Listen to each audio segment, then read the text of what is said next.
Alors la terminologie, vraisemblablement parce qu'elle constitue en quelque sorte l'habit visible de la grammaire, a été souvent au centre des débats qui animaient la grammaire. C'est souvent autour de la terminologie que certaines polémiques se sont cristallisées. Parfois sur le choix des termes qui la constituent, en oubliant qu'il ne s'agit là que de termes créés, historiquement marqués, créés souvent il n'y a pas si longtemps. Il est toujours extrêmement salutaire de revoir un petit peu l'évolution des terminologies dans l'histoire pour se rappeler que les choses n'ont pas existé de toute éternité et qu'elles ont été extrêmement mouvantes, disons, jusqu'à la fixation de la grammaire scolaire telle que l'a décrite Chervel. En Suisse, par exemple, on a eu également des polémiques extrêmement fortes, en particulier après la rénovation de l'enseignement dans les années 80. Et à titre anecdotique, on peut citer un ouvrage qui avait été rédigé par l'association patronale vaudoise et qui s'appelait « Les linguistes sont-ils un groupe permutable ?» Je crois que ça décrit assez bien la situation. Donc cela montre que c'est un domaine extrêmement délicat, dans lequel il faut avancer avec prudence, mais je crois que c'est important de le dire, il ne faut pas renoncer à avancer. Il est clair qu'on ne va pas enseigner en l'an 2000 avec les catégories nécessairement des années des 18e et 19e siècles. Donc c'est uniquement sur cette question terminologique qu'on va aujourd'hui se pencher, mais il est clair que la question terminologique renvoie plus fondamentalement aux finalités de la grammaire, sur laquelle je reviendrai également en passant. Alors finalement, quel est le problème terminologique? Est-ce qu'il est si important? Finalement, la terminologie n'est pas la langue, ni même la grammaire. On sait que les enfants, en particulier, maîtrisent des catégories grammaticales impressionnantes, que les grammairiens ont souvent de la peine à décrire. Et ils les maîtrisent parfaitement à l'âge de 5-6 ans. Je pense, ça me permet d'enchaîner avec l'exposé précédent, mais pensons à des enfants qui utilisent, en jouant, des formes comme « j'étais le roi, t'étais la princesse ». C'est un emploi extraordinaire de l'imparfait, qui, je pense, entre bien dans le cadre posé auparavant, mais qui entre évidemment pas dans une théorie de l'imparfait qui serait uniquement fondée sur la temporalité. Donc, les gens maîtrisent finalement les catégories grammaticales, puisqu'ils les mettent en œuvre dans leur pratique langagière. Non sans difficulté, parfois, pour certaines choses. Mais, donc, où est le problème? Et certains ont dit que l'important, c'était de faire de la grammaire, voire de faire de la communication. D'autres, je cite ici Broncard, auteur du rapport d'un groupe de réflexion à ce propos en Suisse qui s'appelait le groupe Bailly, et Broncard qui disait « peu importe le flacon pourvu qu'on ait l'ivresse de la grammaire ». Toutefois, on sait que les élèves, en Suisse en tout cas, mais je crains que ce soit un peu la même chose partout, passent un temps considérable lors de leur scolarité à classer, étiqueter, identifier, nommer des éléments, décomposer des phrases en les analysant, etc. Sans d'ailleurs toujours savoir à quelle fin ils pratiquent cela. On sait aussi que cette partie de l'enseignement prend souvent le pas sur la partie expression. Et on sait aussi qu'elle peut être perçue comme rébarbative, souvent. Complexe, ennuyeuse. Je ne sais plus qui écrivait que les élèves vraiment étaient prêts de rejeter totalement la grammaire dans sa version terminologique en particulier. Donc il s'agit d'envisager d'autres voies, là. C'est, je crois, une nécessité, d'autant plus que la question terminologique, on le sait aussi, c'est peut-être l'enjeu le plus important, joue un rôle non négligeable dans la réussite scolaire des élèves. Donc il faut savoir ce que signifie finalement, pour le dire un peu crûment, de faire échouer un élève parce qu'il n'a pas étiqueté correctement un modificateur du verbe ou un complément circonstanciel sur lequel les linguistes eux-mêmes ne s'entendent pas. Donc là, il y a un certain nombre de questions à se poser qui, je crois, malgré le fait qu'il faut relativiser d'une certaine manière l'importance de la question terminologique, justifient le fait qu'on s'applique quand même à la traiter de manière extrêmement sérieuse. Et je ne parle pas de la grammaire ici, je parle de la partie terminologique de la grammaire, parce que je suis complètement d'accord pour la grammaire. J'y reviendrai sur le fait que la grammaire fait partie de la formation intellectuelle et développe des modalités de réflexion, pour autant qu'elles soient bien faites, qui sont tout à fait importantes. Donc je défends moi aussi l'idée d'une grammaire pour elle-même, en partie.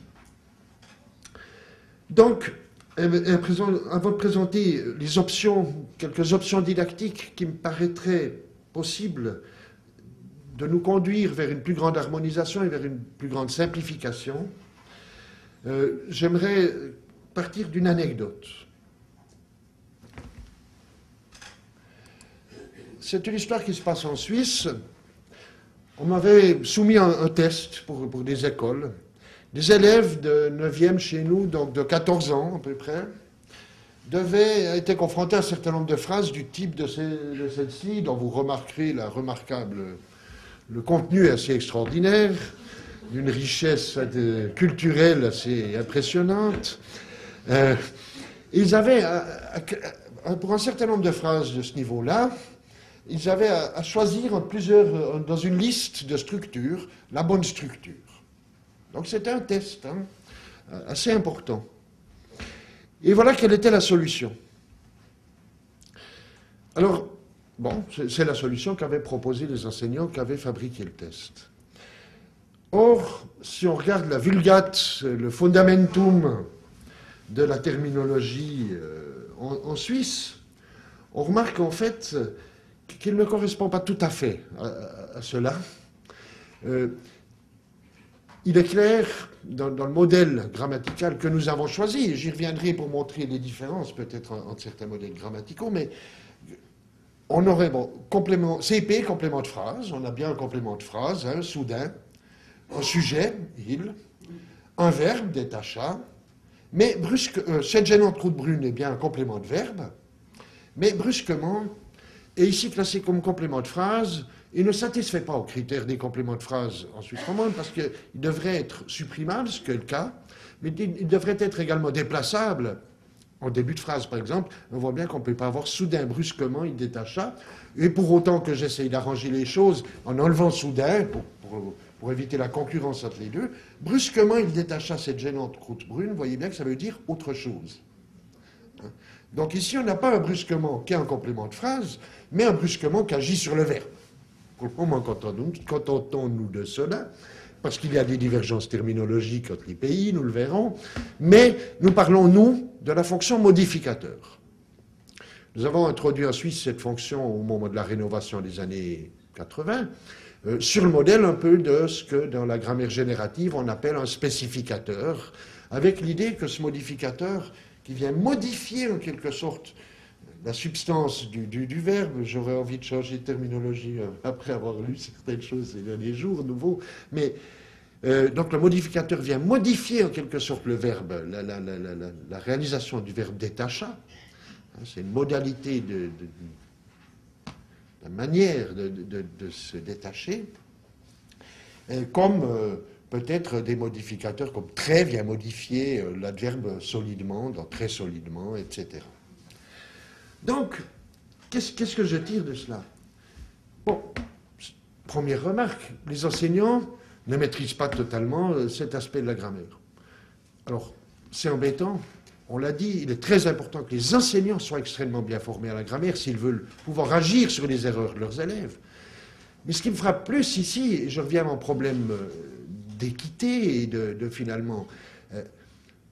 dans un test, ils placent un problème qu'eux-mêmes ne maîtrisent pas totalement. Cela est un peu plus grave, me semble-t-il. Donc on teste les élèves sur des choses qu'on ne maîtrise pas soi-même totalement. Et par ailleurs, qui posent problème à la communauté des linguistes et des didacticiens. Donc vous voyez, première anecdote, vraiment un problème. Alors sur cette base, dans le cas dans le cadre de l'AIRDF, donc dont Micheline Dispier a parlé, l'Association internationale de recherche sur le didactique du français, on a un peu commencé à réfléchir, en particulier ici avec Suzanne Chartrand, à ce qui se passerait dans d'autres langues pour la même structure. J'ai repris la structure, j'aurais pu mettre mode, hein, ici, modificateur au lieu de CP pour la Suisse. J'ai gardé un petit peu ce qui se passe dans les 4 pays francophones du Nord, Georges en a parlé, et voilà ce qu'on observe. Donc au Québec, c'est assez clair, et Suzanne Chartrand, qui a écrit des grammaires pour les écoles québécoises, par exemple, fait bien sûr figure de garantie pour cette structure. On a bien ici une structure complément de phrase. Là, il n'y a pas de discussion dans nos approches. Sujet de P, prédicat de P, et je ne vois pas pourquoi il y en a plus, j'ai oublié de l'enlever. Et ce prédicat de P lui-même se décline en verbe plus modificateur, excusez-moi, et complément de verbe. Alors, quelques remarques déjà ici. Cette définition me paraît sensiblement supérieure, cette description plutôt, pour 2 points qui me paraissent tout à fait fondamentaux. La première, c'est que les fonctions sont définies de manière relationnelle. C'est le sujet de P. C'est le sujet de la phrase, donc. C'est le prédicat de P.